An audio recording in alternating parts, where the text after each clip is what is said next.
Hey everybody, welcome back to another video. My name is Barrett, this is Inferno, and in today's video, we are gonna be giving you a full care guide in 2025 on how to take care of these awesome lizards. This is one of our bearded dragons. We have 3 of them here at the household, and he loves to climb, but he is the most chill bearded dragon I have ever had the ability to work with.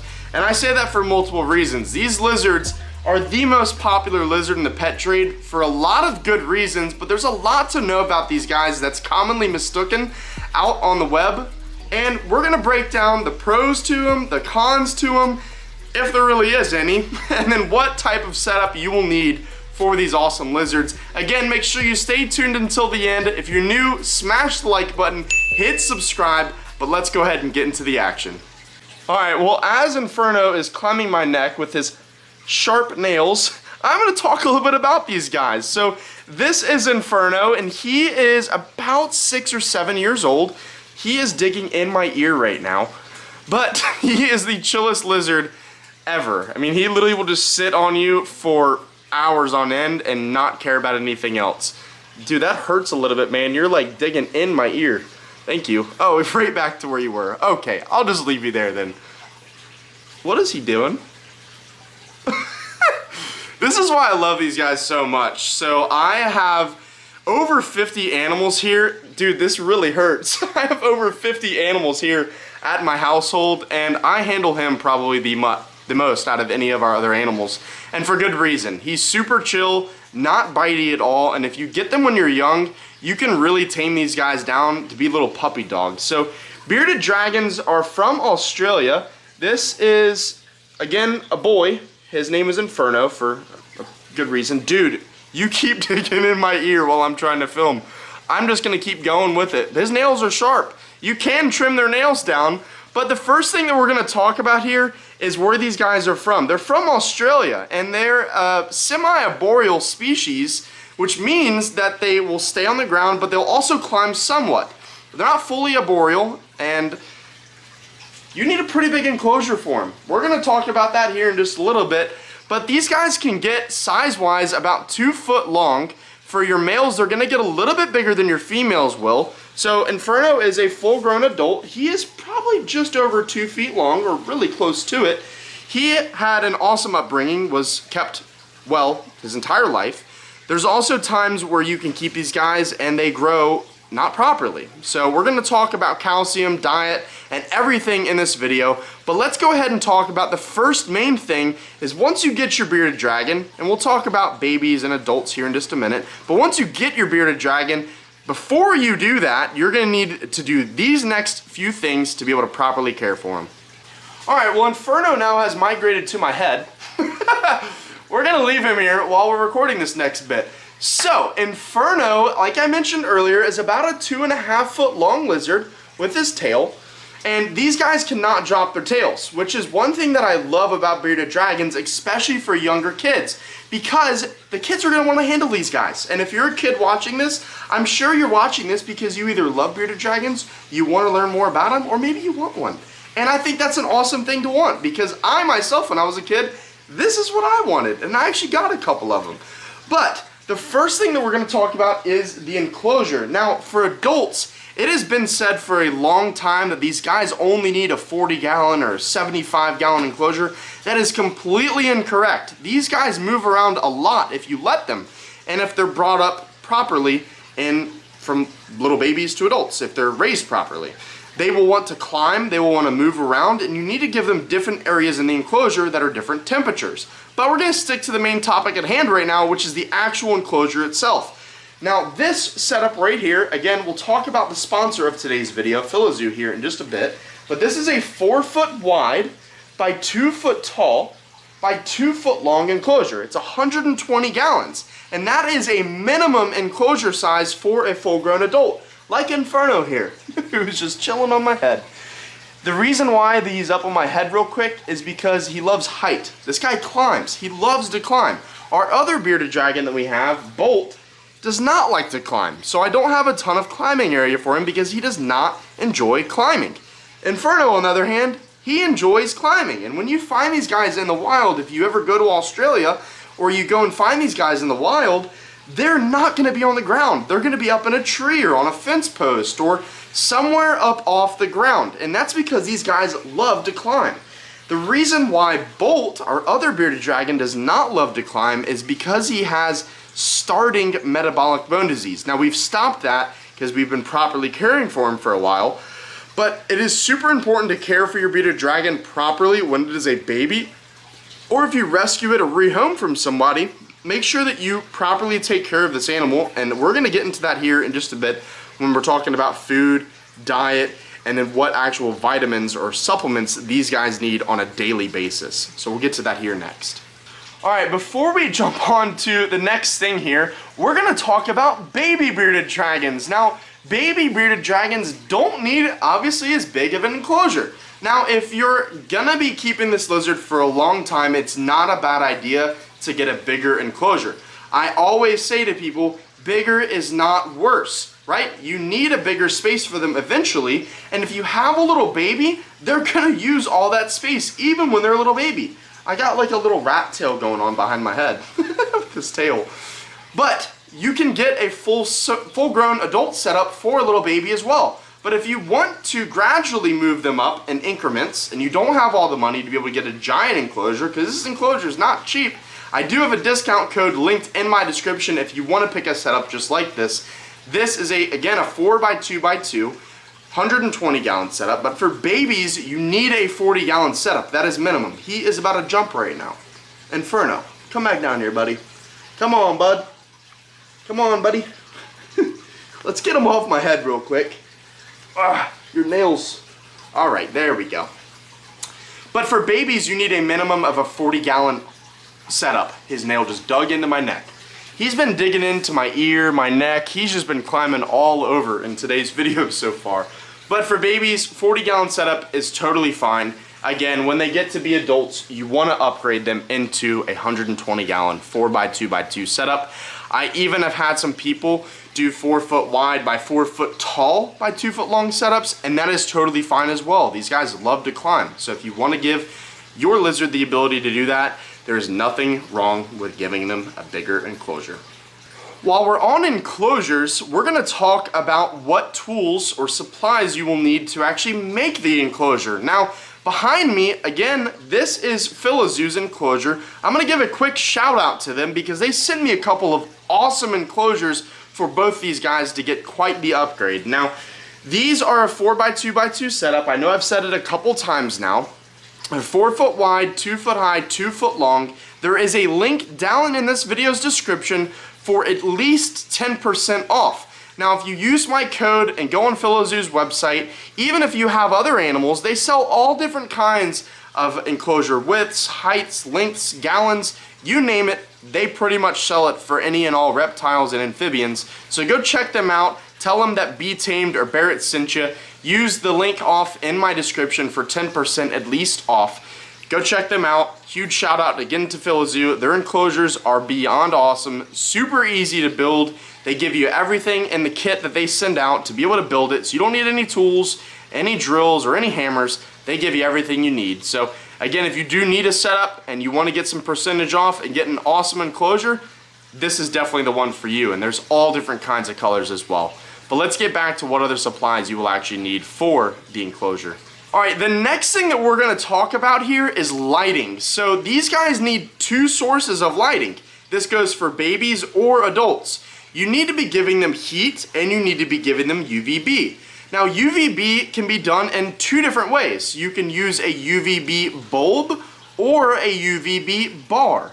Both are adequate for what you need to house a bearded dragon and care for them properly. Now, the only thing I have against the bulb versus the bar is that the bar covers more surface area inside of that enclosure versus the bulb is only going to cover a small section, and you may need multiple bulbs and multiple domes to be able to recreate the same thing you can get with a bar. Again, link is in my description, a full Amazon storefront for all of the supplies that I recommended in today's video.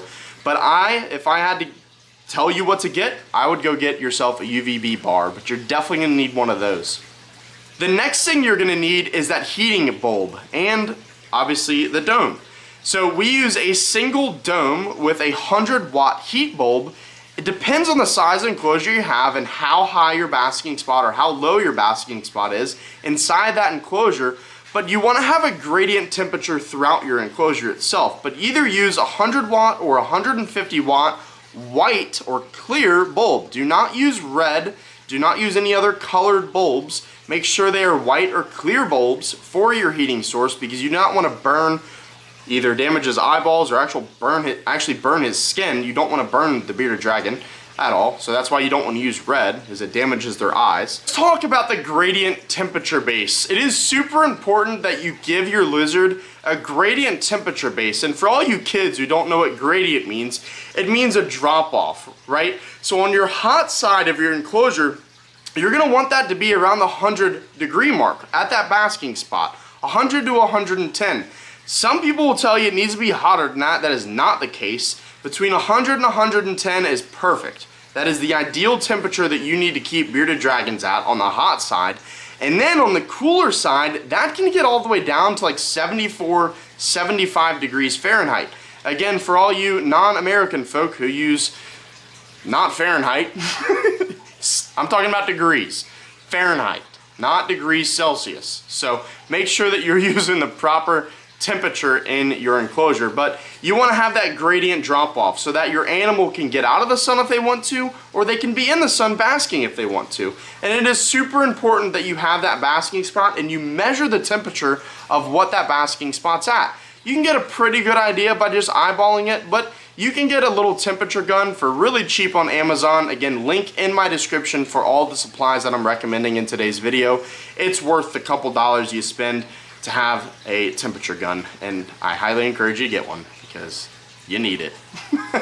Next, let's talk about what actually goes into the setup. Now, first we're going to start off with substrate. Now, we've used all different kinds of substrates in the past. The best one that we've found to use for an actual substrate is a mixture of eco earth and play sand. You can get all of these supplies, again, on Amazon. I highly encourage you, though, don't buy the sand from Amazon. Go to Home Depot, go to Lowe's, go to a local hardware store, and just pick up play sand. You can get it in the bags. It's super cheap. I think it's like $5.99 for a 10-pound bag. And for a full-grown adult bearded dragon, you're only going to need one bag. And it's super cheap to do. You basically want to do like a 1-to-1 ratio of eco earth to the play sand itself. So you can get the play sand, again, from Home Depot, Lowe's, and then you can get eco earth, which is in like a brick form. You have to hydrate it, and then you got to mix it all up. Do like 2 to 3 bricks for a full-grown adult in a 120-gallon setup, and then use 1 full bag of sand. You want to mix all that around, and it creates a perfect substrate for your bearded dragon. Now, while we're talking about what goes into the setup, we're going to talk about your bearded dragon, or potentially the one that you're going to get. Now, all of my bearded dragons, like I mentioned earlier, act a little bit different. So Bolt, who is one of our rescue bearded dragons, he does not like to climb. So I've given him the ability to climb in the past, and he just does not do it. So what I've done with him is I've given him more surface area on the ground to be able to run around and do the thing that he loves to do, which is to run around and just do his thing. So Inferno here, he loves to climb. He really just loves to chill. So he loves his hammock, and I actually have it strung up now with just some fishing line. And I have that almost in the middle of the enclosure because he loves to go on the hot side and chill, and also will go to the other side of the hammock and chill on that cooler side as well. But you want to have it so that if your animal does climb, you want to give them the ability to do that. You can do that by getting sticks outside, and make sure you're cleaning those off. Either bake them, wash them, do whatever you got to do to clean those things. But you can get a lot of this stuff that actually goes into the enclosure just outside your house. It's super easy to go out in nature, find tools, find rocks, find sticks that you can put inside your reptile's enclosure, bearded dragon in this situation, but just make sure you're cleaning that stuff off because you don't want to bring any diseases or germs into your bearded dragon setup.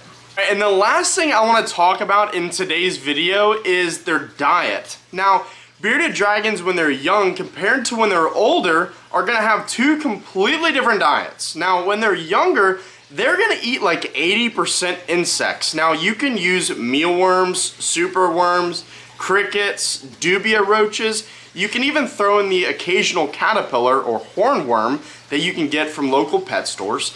But we actually breed our own mealworms, and we have a whole video on that as well. Again, link will be down in my description for that, where you can set up your own mealworm colony. I know that sounds weird, but it saves you a ton of money. It's like a 3-door setup where you can farm your own mealworms and never have to buy an insect ever again. I know some people hate roaches, myself included, and I absolutely hate giving my animals roaches, but sometimes I do it because it's a variety and you want to give them some different kind of nutrients in their system itself. But when they're young, they're going to eat mainly insects, and they're going to eat like 20% greens. Now, I'll have a link in my description or down below just saying what kind of greens they can eat. I won't get into that too much here, but collard greens are a good one, or just leafy greens in general. You don't want to use lettuce or iceberg lettuce at all because it does not have a lot of nutrients in it. So make sure you do the proper research on what kind of greens you need to feed your animals.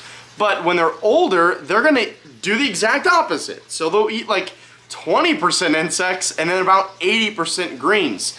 Now, I mentioned earlier, or maybe I didn't, but it is important to give your animal the ability to get water when they want to. Now, my bearded dragons all act differently. I've said that over and over again in today's video, but Inferno here on our top enclosure, he never drinks out of a water bowl. He gets majority of his water intake from the greens that he eats. Versus in Bolt, I almost said Inferno again, Bolt, he will occasionally drink out of his water bowl. I very rarely see him do it though. It is the one-off time that I see him actually drink. He again gets majority of his nutrients and water from the actual greens that he eats. Now, Inferno compared to Bolt, they like different things, but for the majority of the time, bearded dragons are gonna kind of eat everything. There's even like little pellets you can give them as well. I don't recommend that too much. Maybe as like a little snack every now and then. But for the majority of the time, you're gonna want to use insects and then leafy greens. There's another thing to mention if I didn't already before. Make sure every single time you give your animal food, whether that's leafy greens or insects, that you are dusting it with calcium without D3. Let me talk about that here in just a minute. So, calcium is super important in your bearded dragon's diet for a couple of reasons. Number one is growth. These guys can get metabolic bone disease, or MDB, and these guys, much like here, Bolt, has a start of MDB, metabolic bone disease, or MBD, I'm not even saying it right, but metabolic bone disease, I'll drop a picture up here now of a bearded dragon with metabolic bone disease. Basically what happens is it completely cripples them and their bones grow, and basically they get informalities in the way that they actually grow. So it is obviously detrimental that you give these guys proper calcium in their diets. And I'm gonna explain to you real quick the without D3, which is right there, and then with the D3 and what the difference is. So your without D3 is your vitamin that does not have D3 in it. So this is calcium without the vitamin D3. Now this is used every single time we feed these guys. And what we actually do is we use a little shaker, like you would get at like a pizza restaurant to put your Parmesan in or your pepper flakes. We put our calcium without D3 in this. That way we can kind of dust off everything that we feed these awesome little guys. So this is Inferno, this is Bolt. Every single time they eat with calcium without D3. Now, once a month, we give this to all of our reptiles, and it is super important that you do this with bearded dragons as well, is that once a month, at least, you are giving these guys the calcium with D3. Now, this has the vitamin D3 in it, so that these guys can properly get the vitamin D3 that they would naturally get in the wild. And we're also giving them some D3 with that UVB bulb. Again, as I mentioned before, you can use a UVB bulb, like an actual bulb, or you can use the UVB bar. I do recommend the UVB bar, that way you can cover more of an area, especially with an adult bearded dragon. As you can see, we talked about the gradient temperatures already inside this enclosure. You want to have one side that is your basking space, and then the other side, which is the cool space, which he is obviously hanging out in the cool space now because he was just doing some basking earlier. But it is super important to give these guys proper calcium in their diet. so that they can have it within their system. Now again, bearded dragons have been like the #1 or #2 lizard in the entire pet trade, and like I mentioned earlier, it's for good reason. Their behavior is like no other lizard I've ever worked with. You can tame these guys down super easy. They don't bite. When I say don't bite, be careful because they still can bite, especially when they're babies. They have a mouth, they have teeth, and it could hurt potentially, but our adults, they never bite us. I've had adults bite me before. Don't know what that was about. I think Inferno just jumped at the back glass. I've had adults bite me before. He did. Anyways, he's always moving around his enclosure. That's why it's important to give them a variety in their enclosure. They can climb, they can run around. That's why it's important to have a big setup. But that's why I love their behavior, because Inferno here will just come out, sit on my shoulder. Occasionally, like he did earlier, he'll come climb on my head, but he'll actually nuzzle up in my beard and just sit and like basically fall asleep on my lap on the couch. He's like the chillest bearded dragon and chillest lizard I've ever had. And for a little kid, especially if you want to handle something a lot, bearded dragons are really robust. You can drop them. I'm not saying to drop your animal because you never want to just drop your animal, but if for some reason you did drop your animal, you don't really have to worry about him being hurt. These guys fall all the time in the wild. They jump out of trees, they jump off stumps or fence posts or whatever. They're a robust animal, unlike the other animals in the pet trade, like leopard geckos, who are also a very popular lizard. Those are not as robust. They can drop their tail, they're defensive, a lot of times they're skittish if you don't work with them a lot, which bearded dragons can also be skittish too if you don't work with them, but for the most part, you can tame them down super easy. But that's pretty much gonna wrap up today's video. Again, if you have any questions, drop them in the comments below. I appreciate you guys watching here till the end. Again, huge shout out to the sponsor of today's video, Phailozoo. I've been working with them now for a little while. They've sent me a bunch of enclosures. I really appreciate the work that they've done with the channel. Again, for a little kickback, I'm gonna have a link down in my description for some percentage off. If you wanna go check out Phailozoo, again, link is in my description. Huge shout out to you guys. Appreciate you watching here till the end, guys. If you, like I said before, have any comments, drop them in the section below where you can comment. It's called the comment section. I'm rambling now. Let's go ahead and end today's video. I appreciate you. If you're new, make sure you smash the like button, hit subscribe. I'll see you in the next one. Peace.